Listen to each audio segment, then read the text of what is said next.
वंदौ अवधपुरी अति पावन। मैं अयोध्यापुरी की वंदना करता हूं जो परम पवित्र है, जिसके तट पर किनारे दिव्य श्री सरजू मैया का दिव्य समस्त कलुषों को धोने वाली प्रवाहित हो रही है माता सरजू। अवधपुरी और सरजू दोनों एक दूसरे के पूरक हैं, इसलिए एक ही साथ दोनों की वंदना करी। भगवान के 7 धाम ऐसे हैं जहां मरने मात्र से प्राणी को मुक्ति प्राप्त हो जाती है। सप्तपुरी जिनको कहा जाता है, उसमें प्रथम स्थान अयोध्या का है। अयोध्या, मथुरा, माया, काशी, कांची, यवंतिका, पुरी, द्वारावती चैव सप्तैता मोक्षदायका। एक मोक्षदायका पुरी है 7, उसमें अयोध्या, मथुरा और माया। माया माने हरिद्वार, मायापुरी कहते हैं हरिद्वार। अवंतिका, उज्जैन, बाकी सब स्पष्ट है। तो ये सप्तपुरी है और ये 7 पुरी मोक्षदायका भगवान की अंग हैं, अंगभूता है। कौन सा पुरी, कौन सा प्रभु का अंग है, शास्त्रों में वर्णन है। विष्णु पादमवंतिकाम गुणवती मध्यंच कांची पुरी नाभिं द्वारवतीं वदन्ति हृदयं मायापुरीं योगिनः। ग्रीवामूलमुदाहरन्ति मथुरां नासाञ्च वाराणसी एतद् ब्रह्मपदं वदन्ति मुनयो अयोध्यापुरी मस्तकम्। अयोध्यापुरी मस्तकम, इन 7 पुरियों में अयोध्या भगवान का शीर्ष भाग है, मस्तिष्क है। इसलिए सर्वोत्कृष्ट पुरी अयोध्यापुरी है। भगवान को तो अत्यंत प्रिय है, क्योंकि भगवान जन्मभूमि तो सबको अपनी प्रिय होती ही है। तो भगवान की जन्मभूमि होने के नाते राम जी को बहुत प्यारी है। बोल राम जन्मभूमि की जय। और जन्मभूमि प्रिय तो होती ही है, जन्मभूमि के नर नारी भी बड़े प्रिय होते हैं। व्यक्ति की भाषा से ही उसके क्षेत्र का पता चल जाता है। नाक नक्शा तो सबका एक सही होता है, बोलने की जो टोन है, लहजा, उसी से क्षेत्र माख्याति भाषणम, वक्तव्य से व्यक्ति का क्षेत्र समझ में आ जाता है। ये किस क्षेत्र का है, बुंदेलखंड का है कि रोहेलखंड का है कि ब्रजवासी है। देश तो एक ही है, पर क्षेत्र जो अलग अलग है, उस क्षेत्र वो व्यक्ति अपने को कितना भी छुपाना चाहे, भाषा में तुरंत पकड़ा जाएगा किस क्षेत्र का है। तो अपनी जन्मभूमि का व्यक्ति कहीं भी मिल जाए तो उससे बड़ा अनुराग होता है। तो राम जी को भी अपने प्रणवं पुर नर नारी बहोरी, गोस्वामी जी कहते हैं वहां के नर नारियों को मैं बारंबार प्रणाम करता हूं। नर नारियों की क्या विशेषता है जो इन्हें प्रणाम कर रहे हो? बोले ममता जिन पर प्रभु ही न थोरी। ये राम जी के बड़े प्यारे हैं, लाडले हैं, उनकी जन्मभूमि के होने के नाते। तो जो राम जी के प्यारे हैं वो हमको भी प्यारे होने चाहिए, इसलिए नर नारी की हम वंदना करते हैं। और यहाँ के नर नारियों से इतना प्रेम करते हैं राम जी कि जब प्रजा सहित रघुवंश मणि अपने निज धाम साकेत को जा रहे थे तो विमान तैयार करके बोले जो हमारे साथ चलना चाहे आओ बैठो विमान में। तो अयोध्या के नर नारी सब राम जी के साथ चलने के लिए बैठ गए विमान में। तो जो धोबी था वो भी आके बैठने लगा, जिसने तमाम अपवाद खड़ा किया था अयोध्या में, जिसका वर्णन श्रीमद् भागवत में भी आता है कि अपनी पत्नी से वह धोबी बोला, नाहम बिभर्मि त्वाम दुष्टाम असतीम परवेश्मकाम स्त्रीलोभी बिभ्रियात सीताम रामो नाहम भजे पुनः। ये धोबी का वचन है। वो कहता था कि तू एक रात्रि रही कहां, अब मैं तुझे घर में नहीं घुसने दूंगा, क्योंकि मैं वो स्त्री लोभी राम नहीं हूं जिन्होंने इतने दिन लंका में रहने के बाद भी जानकी जी को पुनः अपने पास रख लिया।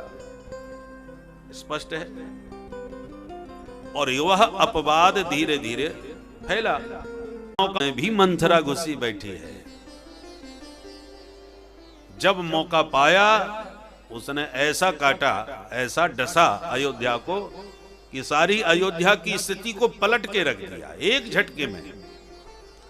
मंथरा की ही करतूत थी पूरी।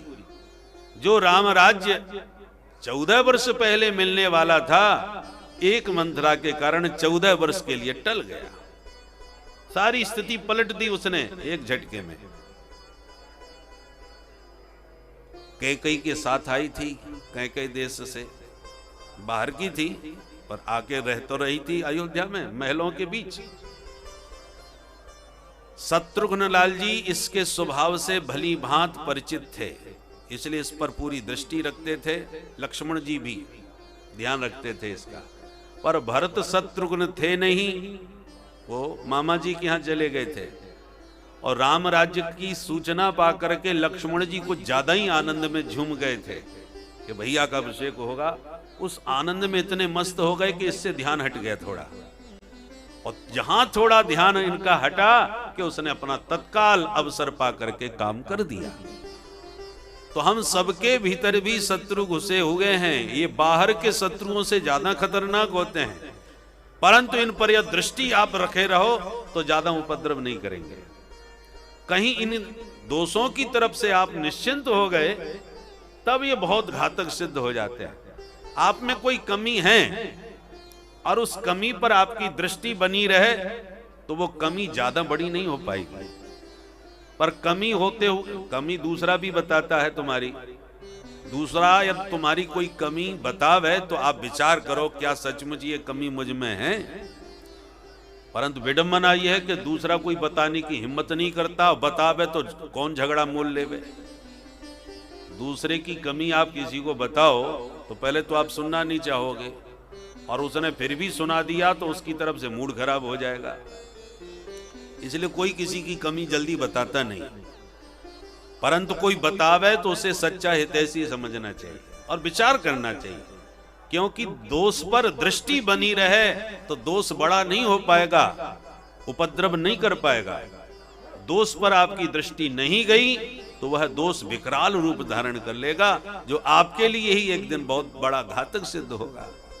तो ये भीतर के दोषों पर हमेशा ध्यान रखना चाहिए। जैसे मंथरा से ध्यान हटा कि उसने उपद्रव खड़ा किया, ऐसे ये धोबी ने अपवाद खड़ा किया।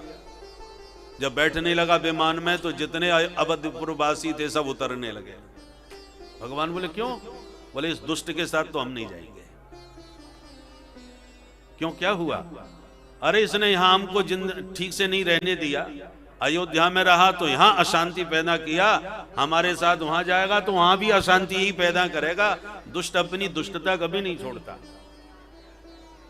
या तो इसे ही ले जाओ या हमें ले जाओ, इसके साथ तो हम बिल्कुल नहीं जाने वाले। सब उतर गए। अब राम जी के सामने बड़ी समस्या खड़ी हो गई। बेचारा धोबी भगवान का मुंह देखे, क्या मुझे क्या आज्ञा है महाराज? और राम जी का स्वभाव है जो एक बार आ जाए शरण में उसे भगा नहीं सकते, उसका तिरस्कार नहीं कर सकते, एक बार बस आ जाए। भगवान ने कहा बुरा भला जैसा है आ तो गया है शरण में, परंतु विडंबना यह कि और लोग तैयार नहीं है फिर जाने को। किशोरी जी से कहा देखो ये इसने तुम्हारा अपवाद खड़ा किया, ये तुम्हारा अपराधी है, इसलिए इस विषय में अब तुम ही फैसला करो क्या करना चाहिए, तुम जो कहोगी वही होगा। तो किशोरी जी ने कहा फिर एक काम करते हैं कि और अवधपुर वासी इसके साथ जाने को तैयार नहीं है, इसलिए इसके लिए एक नया धाम बना देते हैं और इसको स्वतंत्र उसी में बसा देते हैं। जितने भी हमारे निंदक हैं, जिन्होंने हमारी निंदा करी, अपराधी हैं हमारे, उनके लिए एक नया धाम बना करके आप दीजिए, बाकी सबको अपने धाम में ले जाइए। तो सिय निंदक अघ ओघ नसाए, लोक विशोक बनाए बसाए। निंदकों के लिए भी दिव्य लोक बना करके भगवान ने उन्हें बसाया।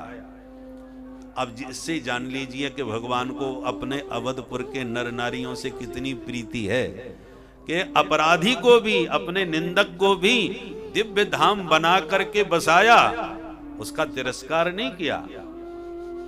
ऐसा करुणा वर्ण वाले कौन होगा।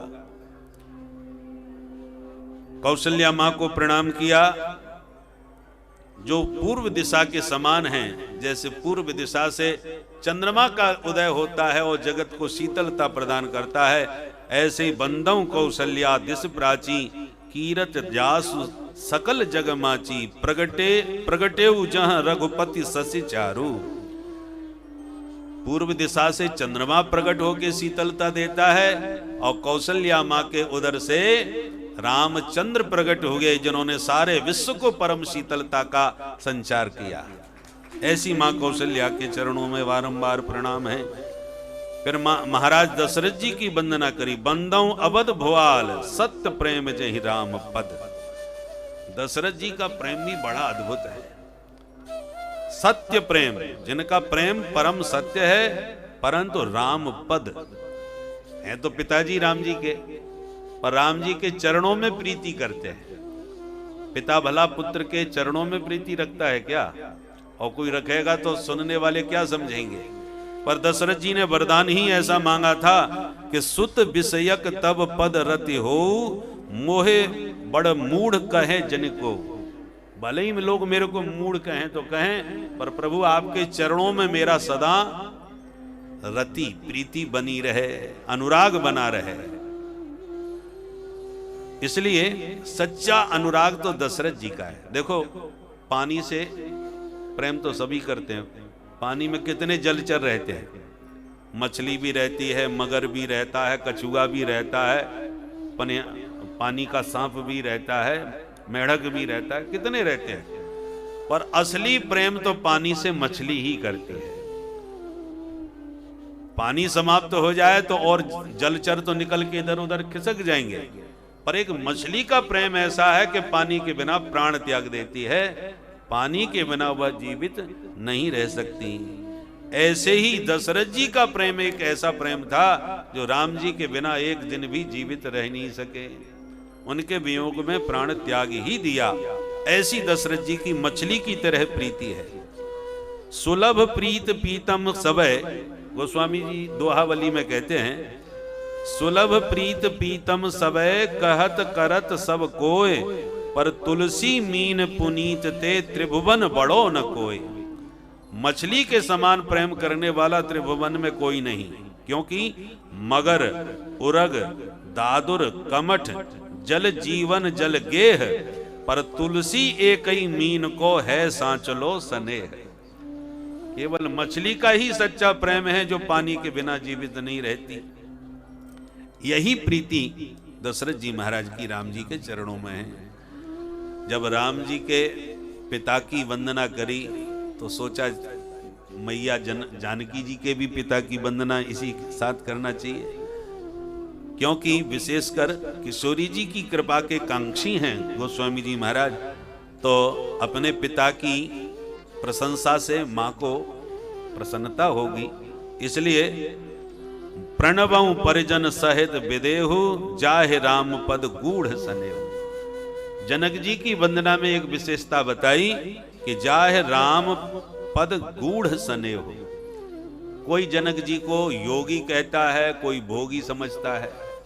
भाई राजा हैं, महलों में रहते हैं तो भोगी नजर आते हैं, परंतु वास्तविकता यह है परम ज्ञानी हैं, इसलिए परम योगी हैं। जैसे कीचड़ में कमल रहता है, ऐसी धन संपदा के बीच जनक जी रहते हैं। परंतु गोस्वामी जी का कहना है कि विदेहरा जनक जी तो राम जी के प्रेमी हैं। अंतर इतना है कि प्रेम इनका गोपनीय है, गुप्त प्रेम था। जाहे राम पद गूढ़ सनेहु। राम जी के चरणों में अनुराग तो था पर गुप्त था, कोई समझ नहीं पाया। पर जब राम जी इनके नयनों के सामने आए तो जो गूढ़ प्रेम था वो प्रकट हो गया, जो आप मिथिलापुर के प्रसंग में श्रवण करेंगे। राम जी को देख करके विदेह राज सचमुच विदेह हो गए, उन्हें देह का भान ही नहीं रहा। भयउ विदेह विदेह विसेखी, विदेह सचमुच विदेह हो गए, माने देह का भान ही नहीं रहा। इतना अनुराग राम जी को देख करके श्री जनक जी के हृदय में उमड़ पड़ा। जोग भोग मह राखेउ गोई और राम बिलोकत प्रगटेउ सोई। राम जी के दर्शन से वह गुप्त प्रेम था वो प्रकट हो गया। उसके बाद भरत जी की वंदना करी। प्रणवउ प्रथम भरत के चरना, प्रणवउ प्रथम भरत के चरना, जासु नेम व्रत जाय न वरना, जासु नेम व्रत जाय न वरना, राम चरण पंकज मन जासु, राम चरण पंकज मन जासु, लुबुध मधुप इब तजई न पासु, लुबुध मधुप इव तजई न पासु। भरत जी की वंदना में विशेषता बताई कि हम उन भरत जी के चरणों को प्रणाम करते हैं जासु नेम व्रत जाय न वरना। प्राय प्रेम करने वाले नियम के प्रति शिथिल हो जाते हैं, और जो बहुत नियम वाले होते हैं वो प्रेम करने में अपूर्ण रह जाते हैं। नेम और प्रेम का सामंजस्य बहुत कम देखने में मिलता है। कहते हैं प्रेम में नियम नहीं होता, और जहां नियम की दृढ़ता हो वहां प्रेम नहीं होता। पर भरत जी की निष्ठा में देखिए, नियम के भी पक्के हैं और प्रेम भी अपूर्व है। दोनों का सामंजस्य जिनके चरित्र में दिखाई पड़ता है। राम चरण पंकज मन जासु, राम जी का जो चरण है वो तो पंकज है, कमल है, और भरत जी का जो मन है वो भौरा है। और राम जी के चरण कमल के मकरंद पर यह भरत जी का मन रूपी मधुप मड़राता रहता है। और कैसे मड़राता है कि लुबुध मधुप इव तजय न पासु। लोभी, लोभी कौन? भौरा। रस का लोभी भौरा जैसे पंकज पर मड़राता रहता है। अच्छा, लोभी भौरा क्यों कहा? भौरे की दो प्रकृति प्रसिद्ध है। चंचलता में भी भौरा प्रसिद्ध है, इसलिए भौरे का एक नाम है चंचरीक और दूसरा नाम है मधुप। उसकी प्रकृति से ही ये दो नाम पड़े। जब चंचलता दिखाता है तब उसका नाम चंचरीक, और जब एकाग्रता दिखाता है तब उसका नाम मधुप। मधु का जब पान करने लग जाए तब मधुप, क्योंकि भौरा रस का लोभी होता है। थोड़े से रस में उसे आनंद नहीं आता। वो ढूंढता है कि असली पर्याप्त मकरंद पराग कहां प्राप्त होगा। जिस फूल पर थोड़ा मकरंद है तो थोड़ा सा कण ग्रहण करेगा, फुर से उड़ जाएगा, उस पर ज्यादा नहीं टिकेगा। और यदि किसी पुष्प पर पर्याप्त मकरंद पराग उसे प्राप्त हो गया तो उस रस के पान में वो इतना डूब जाता है, इतना झूम जाता है कि कब कमल कोश बंद हो गया उसे पता ही नहीं चलता।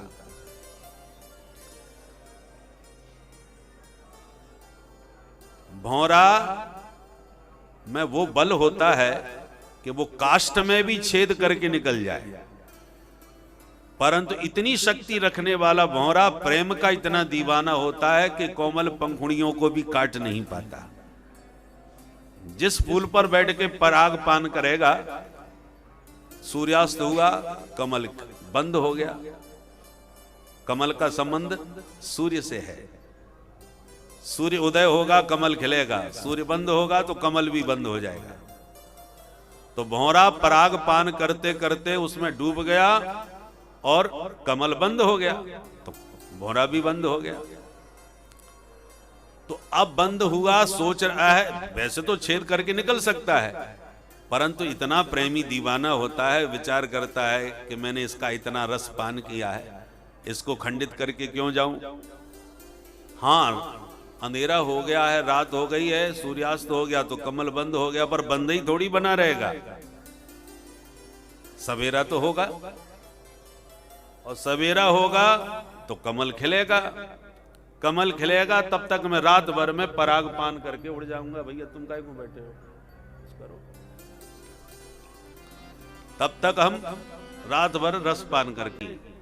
भविष्यति सुप्रभातम, जब सुप्रभात होगा, रात के बीतने पर सवेरा होगा, तो हसिष्यति पंकजश्री, सूर्य की किरण देखते ही ये पंकज विकसित हो जाएगा, कमल कोश खिल जाएगा, और तब तक मैं रात भर में खूब पराग पान करके सवेरा होते ही उड़ जाऊंगा।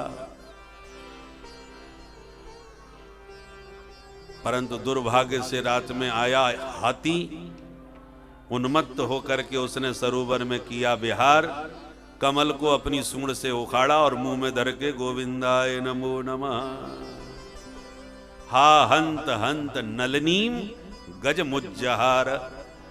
गज ने उस नलिनी को मुंह में धर दिया तो मोरे राम जी भी चले गए पेट में। तो मरना तो स्वीकार किया, पर कमल को काटना स्वीकार नहीं। इतना प्रेमी होता है भौरा। उसी प्रकार भरत जी का जो मन है वो लोभी भौरे के समान है, जो राम जी के चरण कमलों से कभी अलग होना चाहता ही नहीं। राम जी के चरणों के मकरंद का ही आस्वादन करता रहता है।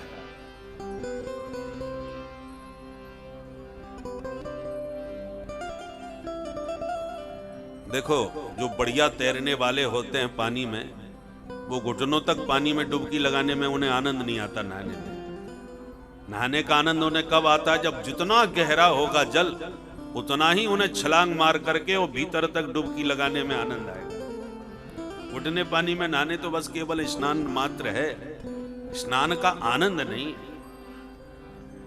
उसी प्रकार जो असली प्रेमी होते हैं वो तो गहरे रस में डुबकी मारते हैं।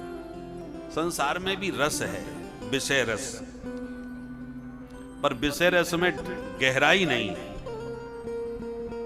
किसी भी रस को संसार में देख लो, रसगुल्ला में बड़ा रस होता है भाई, खाने में बड़ा स्वाद आता है, नाम सुन के मुंह में पानी आ जाए। पर रसगुल्ला चाहे जितना बढ़िया मधुर हो, एक खाओगे आनंद आएगा, दो खाओगे तब भी चलेगा, परंतु अब किसी ने 3-4 इकट्ठे और खिला दिए तो अंत में आप पत्तल पर बिछ जाओगे। भैया आप तो सामने से हटा लो, अब तो देखने से भी घृणा हो रही है। खाना तो बहुत दूर की बात है, देख भी नहीं सकते आप। तो जो इतना बढ़िया आनंद देने वाला था, वो 2-4 के बाद में ही जो है मुंह फिर गया, मन हट गया वहां से, उच्चाटन हो गया। इसका मतलब रस तो है पर गहराई नहीं है, जहां खूब डुबकी घंटों तक लगाई जा सके। ये सारे संसार के रसों का यही हाल है। इसलिए ऐसा संसार में कोई रस नहीं है जिसमें आप घंटों तक डूब सकें। क्षणिक सुख है, थोड़ी देर के लिए आनंद देते हैं, बाद में कष्टप्रद होता है। इसलिए ग्रंथों में विषय रस को खुजली की उपमा दी गई है। खुजली है तो बीमारी, परंतु खुजलाने में बड़ा आनंद देती है। पर उसके आनंद के चक्कर में कहीं ज्यादा खुजला बैठे आप, तो जितना खुजलाओगे आनंद पाओगे, उससे उतना ज्यादा ही कष्ट भी पाओगे।